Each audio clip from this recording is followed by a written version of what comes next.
Olá, tudo bem? O que um centro espírita tem para te oferecer? Ou talvez poderíamos perguntar, o que você vai encontrar de benefícios, de apoio dentro de um centro espírita, dentro de uma casa espírita? O que você pode encontrar num centro espírita? Então, vamos fazer um vídeo hoje falando sobre isso? Ok, eu sou o Fredson, estou aqui para conversar com vocês mais uma vez. Se você não é inscrito, desce aqui, dedinho, se inscreve no nosso canal, curte o vídeo, comenta, compartilha, se você gostar. Ok? Vamos lá. Antes de a gente começar a falar sobre aquilo que você pode encontrar numa casa espírita, aquilo que você pode encontrar num centro espírita e que talvez vai te ajudar, eu preciso dizer o seguinte: o centro espírita é a materialização, digamos assim, física daquilo que é o espiritismo. O espiritismo é uma doutrina que vai nascer em meados de 1850. A figura principal que a gente chama de codificador é o senhor Allan Kardec, porque existe um conjunto de fenômenos. Ele foi a pessoa que fez a melhor leitura, na nossa opinião, desse conjunto de fenômenos.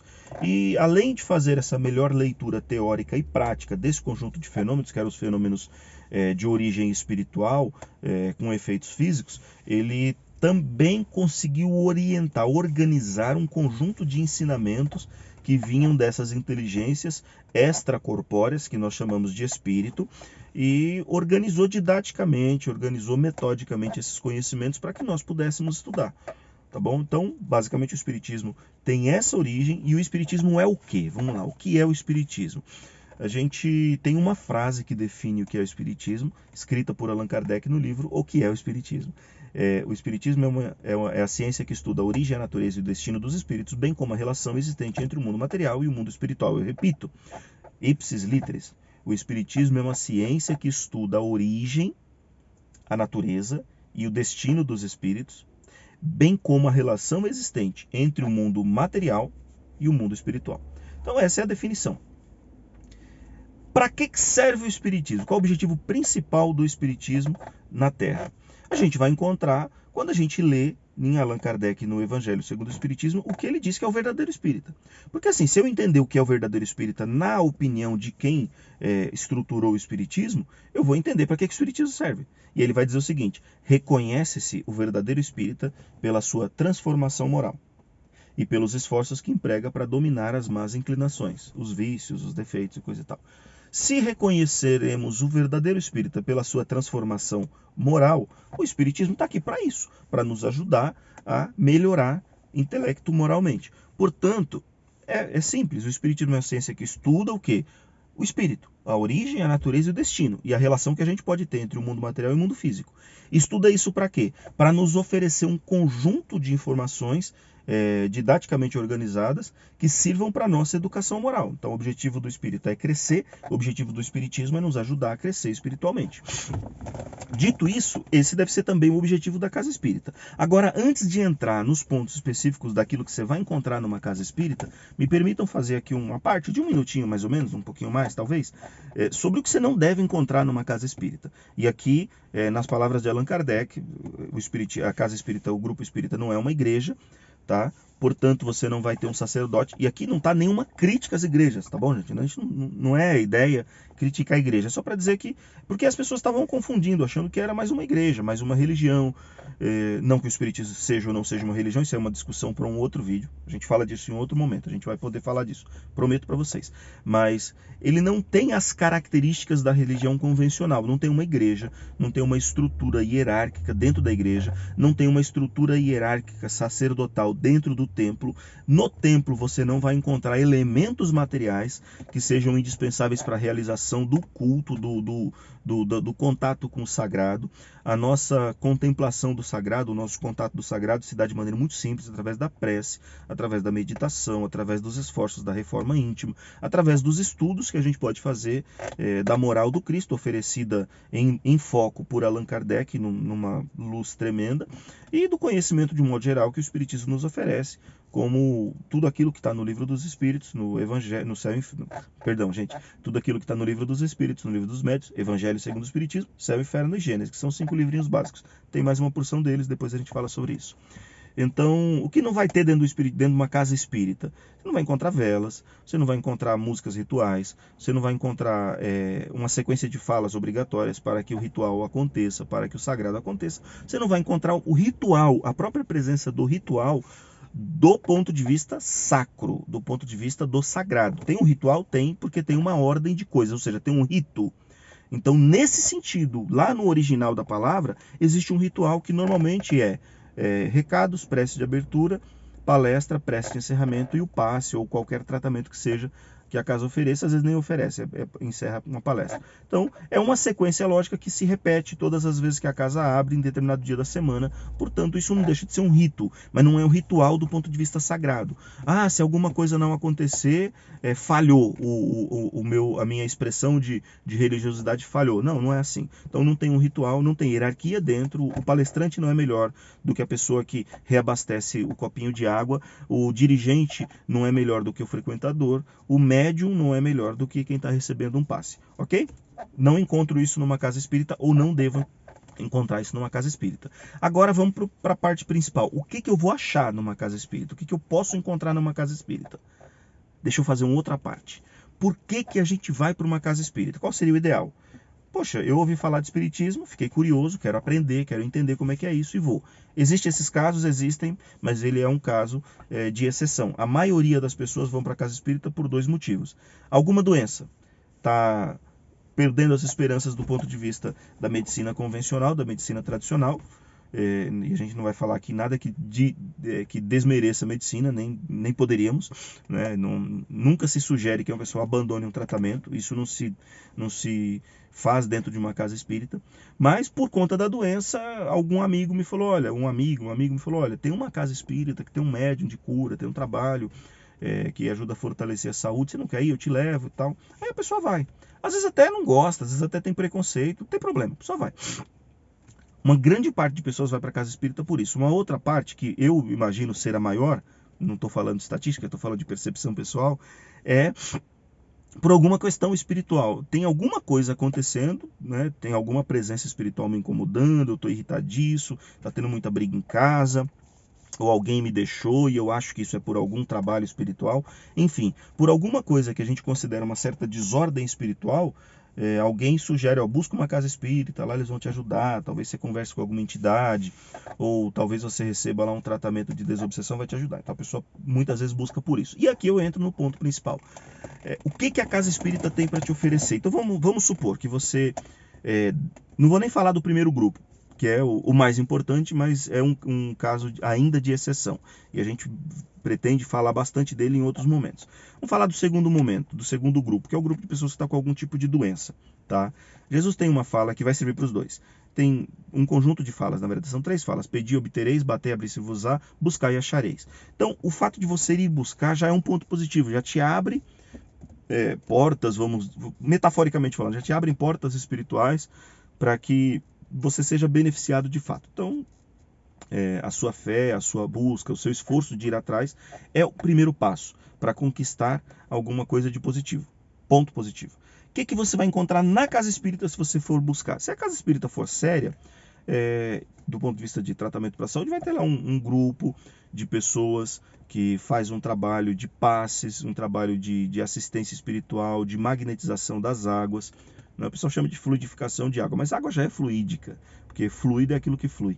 Né? Os físicos que nos perdoem quando a gente chama de fluidificação de água. Você vai encontrar uma magnetização das águas, vai encontrar energias que vão favorecer sua saúde magnetizando aquelas águas, que têm origem espiritual e humana também, por conta das nossas preces. Então você vai encontrar na casa espírita uma porção de recursos que vão te ajudar nesse fortalecimento. Mas também tem a palestra, né? Tem o clima de equilíbrio, de harmonia, que vai te dar uma certa sensação de paz. Tudo isso vai favorecer.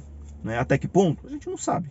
Não é possível. Outra coisa que você não vai encontrar na casa espírita, alguém que seja capaz de te prometer a cura. Se alguém te prometeu a cura dentro de uma casa espírita, procure outra. É simples assim. Tá? Não tem meias palavras. Você foi numa casa espírita, eu estou vendo sua doença aqui, eu vou te curar.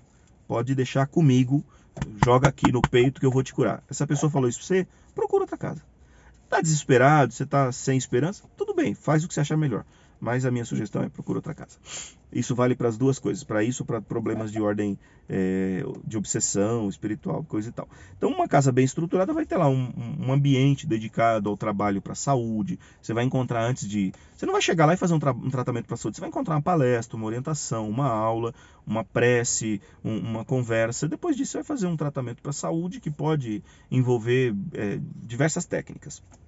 Desde a mais simples, que é a prece, até a imposição de mãos e, enfim, uma porção de coisas, sem entrar no mérito aqui dos tratamentos. Então você vai encontrar até que ponto isso vai te favorecer, depende muito de nós e do potencial. A gente às vezes não fala, a sua cura depende de você. Não é só isso, né? É diferente receber um passe de Jesus e receber um passe do Fred. É gigantescamente diferente. Então não dá pra gente dizer que a cura depende só de quem está indo, depende também de quem está doando. Né? Eu tenho recursos limitados, eu tenho condições limitadas, eu posso não ser médium de cura, mas o meu passe é ajudar. E existe o médium de cura, mas eu não deixo de ter a possibilidade de ajudar na saúde de alguém, porque eu não sou um médium de cura, literalmente falando, conforme está lá no livro dos médiuns. Então tem sim uma diferença, mas em qualquer caso, vai muito depender de quem está indo, da fé, da dedicação, da disciplina. Disse que precisa ir outras vezes, vamos outras vezes, a coisa não acontece também no estalar de dedos, e faça o tratamento. Né? Às vezes o tratamento é prolongado mesmo, se a casa estudar bem o assunto, provavelmente ela vai fazer um tratamento prolongado. Então o tratamento para a saúde pode ter o benefício direto na sua saúde, um impacto direto na sua paz, na sua tranquilidade. Certeza, gente, você vai ficar melhor. Seja curando, ou seja tendo mais tranquilidade, mais resignação, mais paz, um alívio. Isso, com certeza, alguma coisa de muito positivo vai acontecer se você for com honestidade, com sinceridade, com espírito de entrega, tá bom? Mesmo que a casa tenha recursos limitados. Vamos supor que a casa só tem o Fred para aplicar passe. É um recurso limitadíssimo, mas a equipe espiritual, os protetores vão de algum modo encontrar um jeito de te alcançar com os meus pálidos recursos. Primeiro ponto. Agora falando do outro aspecto, você está procurando uma casa para um tratamento de alguma coisa que você identificou que está acontecendo, que tem uma desarmonia na minha casa, está tendo muita desavença, eu não estou bem, eu não estou legal. Né? Tem casos extremos até que a pessoa chega mesmo a ter envolvimentos espirituais e coisa e tal. Enfim, o que a igreja vai chamar de endemoniado, coisa do tipo. Então, no espiritismo a gente vai chamar de subjugação, tá? O fenômeno de subjugação. Então a gente tem uma casa espírita que acolhe essas pessoas e que oferece algum tipo de tratamento. O que você vai encontrar nessa casa espírita? Muito provavelmente você vai encontrar algo parecido com tratamento para a saúde. Aquela sequenciazinha básica de uma prece de abertura, uma palestra, uma prece de encerramento e Bom, normalmente tem recados, mas nesse caso às vezes a gente dispensa. Mas recados, prece de abertura, palestra, prece de encerramento e o que vai acontecer no tratamento? Desobsessão. Tá? Ela pode acontecer só através dos passes, de imposição de mãos? Pode. Mas normalmente você monta uma equipe dentro de um ambiente reservado, a pessoa recebe um passe, ela não fica, isso é o mais comum, não estou dizendo que é regra, mas é o mais comum a pessoa que está recebendo o passe. Eu fui buscar, eu entro, recebo o passe e saio. Dentro desse ambiente de trabalho de desobsessão, o que acontece? Existe a evocação ou invocação, convida-se o espírito para uma manifestação mediúnica, o espírito que está me envolvendo, caso seja obsessão, o espírito está me envolvendo, vai para dentro daquela sala, ou ele vai se comunicar, vai para dentro é um termo bastante relativo, ele vai se comunicar com aquela equipe. Como é que funciona o processo de comunicação? Você tem ali normalmente três pessoas envolvidas com o processo.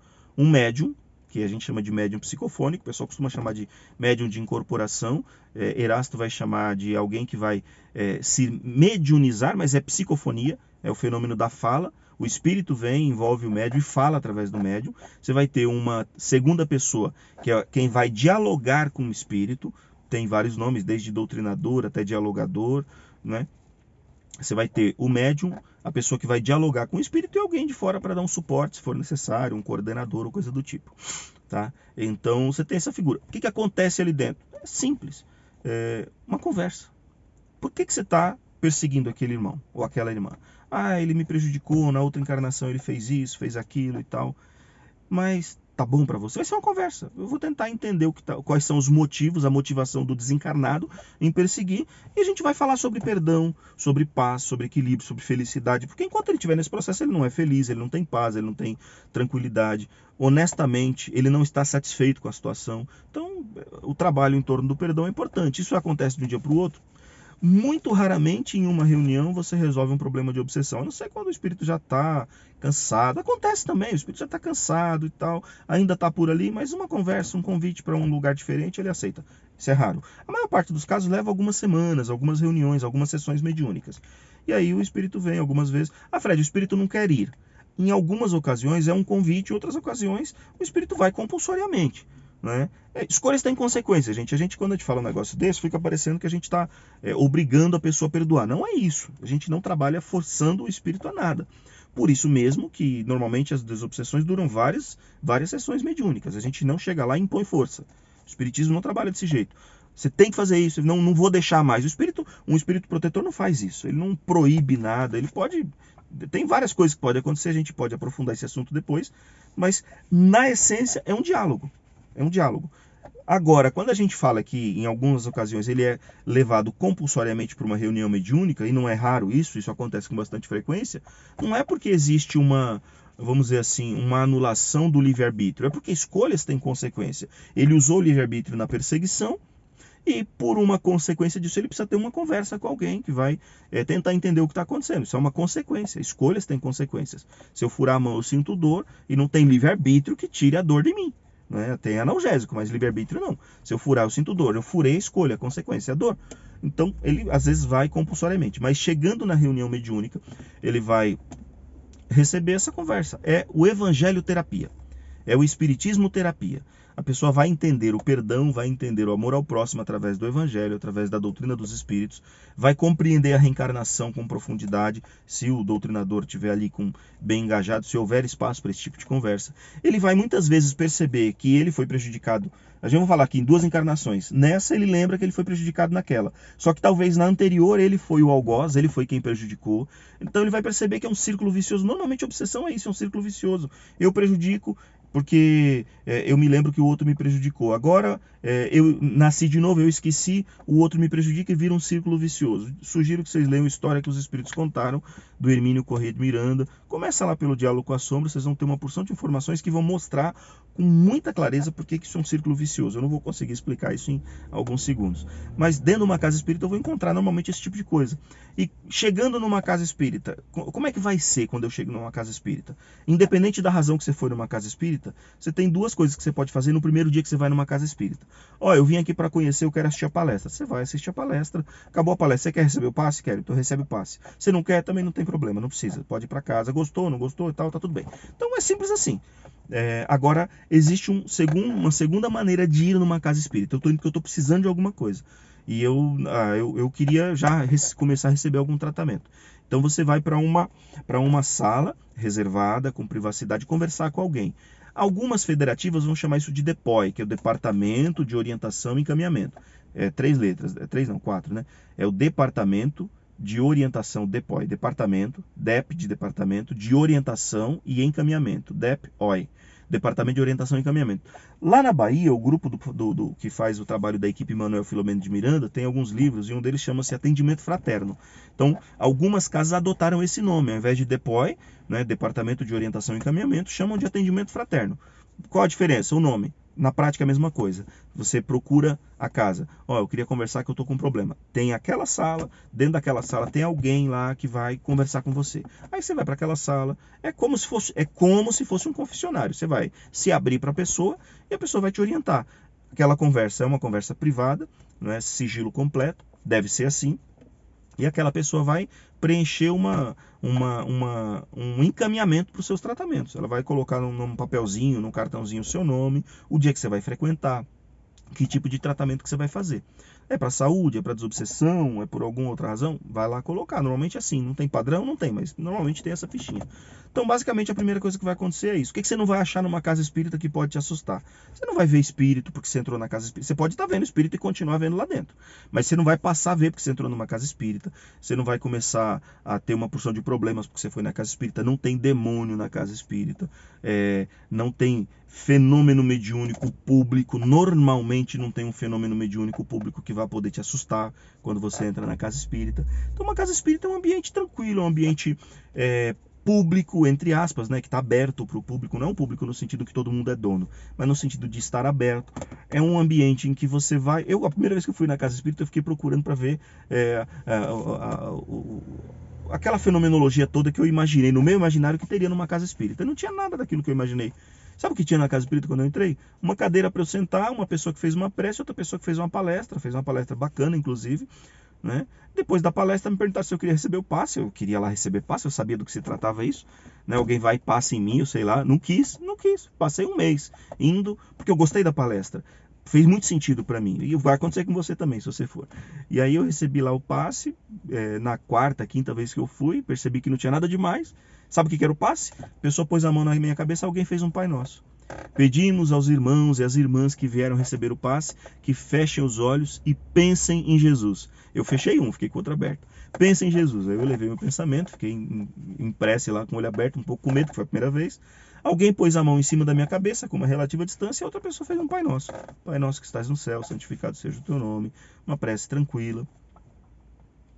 Simples assim, né? Mas se você estiver precisando, procura. Vale muito a pena, tá bom? Você não perde nada. Você não é obrigado a ser espírita porque você foi numa casa espírita. Você pode ser católico. Eu sou católico, mas eu fui lá. Não tem problema. Ser espírita é uma decisão que você vai tomar com o tempo, depois de entender, depois de estudar. Se fizer sentido para você e se você quiser. Se não quiser, também não tem problema. Você pode ser ateu, católico, evangélico, protestante, budista, umbandista. São todos muito bem-vindos. Não tem o menor problema, não deve ter o menor tipo de preconceito, tá bom? E que Jesus te abençoe.